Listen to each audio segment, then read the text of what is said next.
Hey lovelies, welcome back to my kitchen. On today's recipe, I'm going to be sharing with you on how to make the most delicious and tasty pot of assorted meat stew. So I'm going to begin by seasoning my protein, and in here I have my shaki, the kidney, liver and some cow intestine. For the seasoning, I'll be using some onion, complete seasoning, curry, thyme, onion powder, paprika powder, salt and red scotch bonnet pepper. I'm going to cover this and allow it to sweat out its moisture for about 5 minutes. Can you see the difference? It has already sweat out its moisture. And I'm going to go ahead and add some cow skin, some water to cook. Then I'll add some salt and some chicken seasoning. While the quantity of the ingredients will be displayed on the screen, kindly note that everything will also be on the description box in case if you want to be checking that out later. I nearly forgot my ginger and garlic, and thank God I remembered it at this juncture. So I'm going to be adding some ginger and garlic paste. Guys, this elevates your cooking so much. I'll cover this and cook until it is 99% tender.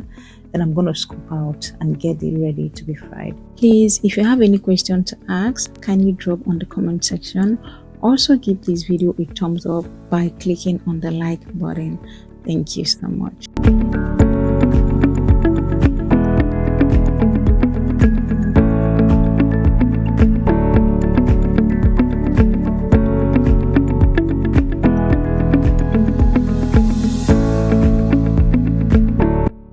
In a bigger pot that I'll be using to make my stew, I will add in some vegetable oil, allow it to heat up for a few seconds, then I'll fry the proteins. If you've been watching this video up to this very moment, it means you've been enjoying this recipe and you cannot wait to try it out.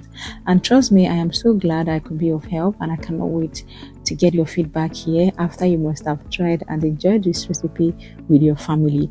And I think that this is the best and perfect time for me to beg that you subscribe to my channel if you haven't done that. Trust me, it is free of charge. Just click on the subscribe button in front of you, and that is all. If you are my returning subscriber, thank you so much for always clicking to watch. I appreciate you guys. So once I'm done scooping out, in same oil, I'm going to add in some chopped onion. Then I'm going to saute this for about a minute or two, or you can fry until it turns golden brown. Then I'll add in my tin tomato puree. This is what I usually fry first. I'll make sure that my tin tomato loses its sour taste before I go ahead and add my fresh tomato puree.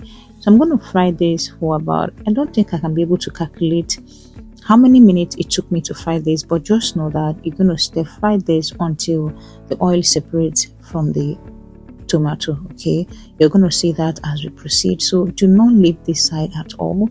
Take your time and keep frying so that it doesn't get burnt. So I did most of the frying behind the scenes so that I don't get to waste your time, but looking at this tomato, you notice that it is very okay now. See how the oil is floating on top? That means it is ready. So what I just added is my fresh tomato puree. This is the one that I made and stored. If you need a video on how to make the best natural homemade tomato puree, please, I'll be leaving a link on the description box. So I just added it now. As you can see, it's a little bit icy. Then I'll add in the red scotch bonnet pepper, some salt, some complete seasoning, the bouillon cubes, onion powder and paprika powder. Then I'll start frying it. Knowing how to fry your tomatoes at this point and being patient until the oil separates is the foundation of a great, tasty and delicious stew. If you do not get it right, you're going to have a very sour stew. Like, you test it and you notice that this is not giving. So at this point, you need to take your time, and also note that it could splash everywhere, but just take your time and fry the stew until you notice a very big difference. You're going to see that moving forward. Once the oil separates from the stew, you know that we are almost there. In fact, we are there already. If you are still watching, or you're just frying your stew like you're doing what I'm doing right now, and you have not subscribed to my channel, you have not clicked on the subscribe button, let me just feel like, okay, you forgot. Please, this is a fresh reminder for you to click on the subscribe button. And like I said, it is absolutely free, and trust me, I promise you, you're gonna love it here. Over here, we are all about DIYs, amazing DIYs, kitchen hacks, lifestyle and incredible food recipes. So you're gonna enjoy it here. Are you still looking? Have you subscribed yet? I know you have subscribed already. I was just kidding. Thank you so much for clicking on that subscribe button. After about 15 to 20 minutes, I've been able to achieve what I wanted with these tomatoes. Can you see the difference?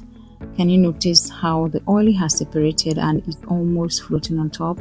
This is ready and it is time to add in our protein. So I added in the protein and the meat stock. I gave it a thorough mix and noticed that the stew is very thick. I actually thought that the stock from the meat would be okay for me, but nah, it is not okay. And one thing about this stew is that the more it boils, the more it thickens out, so you need to adjust with water, and you have to do that from time to time according to the kind of consistency you want. I usually want my stew to be, what I say, middle consistency. It's not going to be too watery, it's not going to be too thick. So this is what it is giving. I think this happened after about 5 minutes of boiling the stew. At this juncture, you can check for pepper, you can adjust with your salt, but everything was perfect for me. And guys, this stew is ready. This is the most delicious assorted meat stew you will taste. Trust me, everybody in your family will lick a finger. And do come back and tell me what you noticed, how it came out when trying out this recipe. Thank you.